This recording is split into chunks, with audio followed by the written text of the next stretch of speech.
Color pink pala yung suot ng mga soldiers dun sa Squid Game. All along, akala ko color red. Ako lang ba? Balat ng hotdog nga pala yung gamit ko dun sa damit. Pero yung pinakaulam natin is itong chicken. Binabad natin yan overnight. Actually, yan yung secret namin para juicy yung loob ng chicken. So anyways, nagrolyo lang pala tayo ng rice. Tapos, after natin balutin ng hotdog, nag-cut out na ako ng mga seaweed or nori sheet. Para naman dun sa details ng mask, gumamit lang tayo nitong cheese slices. Super helpful talaga ng mga bento tools. Mas napapabilis yung mga pagka-cut out natin. Since napansin ko, marami pang mga empty spaces, naglagay na lang tayo ng boiled broccoli and cauliflower. Tapos ito nga pala yung pinaka-favorite part ko sa lahat ng ginawa ko dito. Kunwari yung dalgona candy. So spam yan. Nag-cut out muna ako ng circle and then star sa gitna. Sa fruits naman, inspired siya dun sa mga shapes sa logo or dun sa calling card ng Squid Game. Square na mango, triangle cut na kiwi, at saka round lang na blueberry. And ito na yung kinalabasan. Doll naman daw sa Squid Game yung gawin natin since nakagawa na tayo ng soldier or guard. Para dun sa inner shirt na yellow, gumamit lang ako ng egg yolk, tapos nag-add din pala ako ng Peter Pan collar. Para dun sa pinaka-dress or jumper, gumamit ako ng carrots, binoil lang natin, tapos nag-cut out na lang. Para naman dun sa iconic na bangs ni Ate Girl, gumamit lang tayo ng seaweed sheet or nori. Although yan, inulit ko nga pala yan kasi medyo maliit siya. Nag-cut rin pala ako ng dalawang parang teardrop shape para dun sa pigtails niya. Napansin ko rin pala na meron siyang mga purple na panali sa hair, kaya kumuha ko ng sprinkles and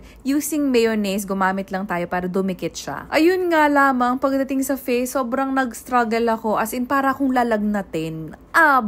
Pero kidding aside, gumamit tayo ng egg white para dun sa white part and then nori lang din para sa pinaka-pupil. Tapos yung lips nga pala, flour yan na sprinkles. Medyo pinatayo lang natin para mas mukha siyang lips. Yung pinakaulam nga pala natin is ground beef na may sitaw. Tapos itong fruits nga pala, suggestion yan sa comment section na yung game daw na gongi, gayahin yung colors and shape. Nakita ko rin pala sa lalagyanan natin na meron akong squid na pic, so ginamit na rin natin. Doon sa empty space, naglagay lang ako ng red light, green light para lang may laman yung space na yon. And ito na yung kinalabasan. Follow for more food art and baon ideas. Anong oras nga ba ako nagigising para gumawa ng mga bento baon? Napaso pa nga?